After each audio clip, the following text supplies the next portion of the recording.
नमस्कार मैत्रिणींनो, तुरीच्या शेंगा म्हटलं तर सर्वांच्याच तोंडाला पाणी सुटतं हिवाळ्यामध्ये. तर चला बनवूया.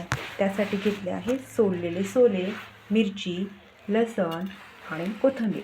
हे सगळं आपण मस्त छान तव्यावर भाजून त्याची आपण बारीक पेस्ट तयार करून घेणार आहोत. चला तर मग इथे पेस्ट पण अगोदर मी बनवून ठेवली होती आणि आता कढई पण तापत ठेवली आहे. कढईमध्ये तेल टाकलेलं आहे. छान अशी मोहरी तडतडू द्यायची. छान असा आवाज यायला लागला.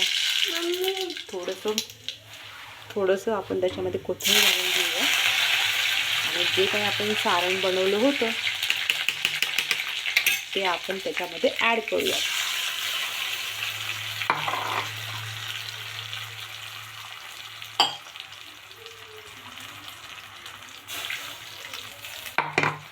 तुम्ही बघू शकता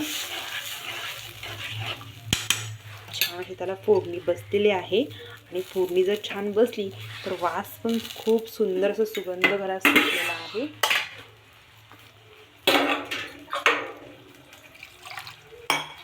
प्रमाणाप्रमाणे पाणी त्यात ॲड करून घेऊयात आपण.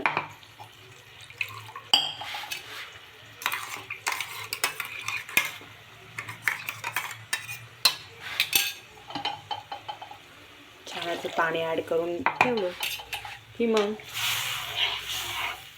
मीठ घालून घेऊया त्याच्यामध्ये आपण. चवीप्रमाणे मीठ. तुम्ही बघू शकता किती अप्रतिम असं दिसत आहे. आवडला असेल तर नक्की सबस्क्राईब करा, चॅनलला लाईक करा. धन्यवाद.